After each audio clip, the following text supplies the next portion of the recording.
October 1 മുതൽ സ്വർണ്ണ വായ്പകളിൽ RBI കർശനമായ പുതിയ നിയമങ്ങൾ കൊണ്ടുവന്നിരിക്കുന്നു. ഇനി എന്തെല്ലാമാണ് ഇവയെന്ന് നോക്കാം. ആദ്യം, ഇനി സ്വർണം വാങ്ങാനായി വായ്പ എടുക്കാൻ സാധിക്കില്ല.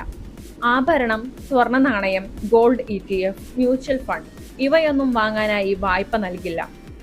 അസംസ്കൃത സ്വർണത്തിനും വെള്ളിക്കുമുള്ള വായ്പയും അനുവദിക്കില്ല. എന്നാൽ സ്വർണം ഉപയോഗിച്ച് ആഭരണം നിർമ്മിക്കുന്നവർക്ക് പ്രവർത്തന മൂലധന വായ്പ ലഭിക്കും. ലേലത്തിന് മുൻപ് വായ്പയെടുത്തയാളെ അറിയിക്കണം. ലേലത്തിൽ കൂടുതൽ പണം ലഭിച്ചാൽ 7 ദിവസത്തിനകം അത് വായ്പയാളിന് തിരിച്ചു നൽകണം.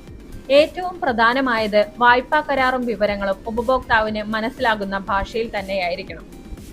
RBI ഈ മാറ്റങ്ങളെല്ലാം വരുത്തുന്നത് ഉപഭോക്താക്കളെ സംരക്ഷിക്കാനും വായ്പാ സംവിധാനത്തിൽ സുതാര്യത കൊണ്ടുവരാനുമാണ്.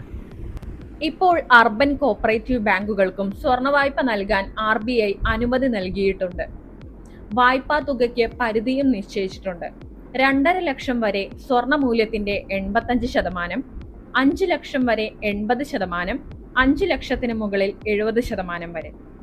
ഇനി 2026 ഏപ്രിൽ 1 മുതൽ മറ്റൊരു പ്രധാന മാറ്റം കൂടെ. വായ്പ എടുത്താൽ അതിന്റെ മുതലും പലിശയും 12 മാസത്തിനുള്ളിൽ മുഴുവനായി അടയ്ക്കണം. ഇനി മുതൽ പലിശ മാത്രം അടച്ച് വായ്പ നീട്ടിക്കൊണ്ടുപോകാൻ സാധിക്കില്ല. വായ്പ പൂർണ്ണമായും അടച്ചാൽ പണയം അന്നു തന്നെയോ 7 ദിവസത്തിനകമോ തിരികെ നൽകണം. താമസിച്ചാൽ 1 ദിവസത്തിന് 5000 രൂപ പിഴ. വായ്പാ കരാറിൽ ഇനിയെല്ലാം വ്യക്തമായിരിക്കും. പലിശ നിരക്ക് എത്രയാണ്, സ്വർണത്തിന്റെ മൂല്യം എങ്ങനെ കണക്കാക്കുന്നു, ലേല നിയമങ്ങൾ എന്തെല്ലാമാണ്, എല്ലാം കൃത്യമായി രേഖപ്പെടുത്തണം. ദിവസേന വരുന്ന ഗോൾഡ് റേറ്റ്, ഗോൾഡ് സംബന്ധമായ വാർത്തകൾ, ഗോൾഡ്, ഡയമണ്ട്, പ്ലാറ്റിനം, സിൽവർ ആഭരണങ്ങളിലെ പുതുപുത്തൻ കളക്ഷനുകൾ, സ്വർണം വാങ്ങാനും വിൽക്കാനും സഹായിക്കുന്ന ടിപ്സുകളും ട്രിക്കുകളും, ഇനി ഇതെല്ലാം ഒരൊറ്റ ക്ലിക്കിൽ നിങ്ങളുടെ വിരൽത്തുമ്പിൽ. യെല്ലോ മെറ്റൽ എന്ന ഈ ചാനൽ സബ്സ്ക്രൈബ് ചെയ്യൂ. ബെൽ ബട്ടൺ അമർത്താൻ മറക്കരുതേ.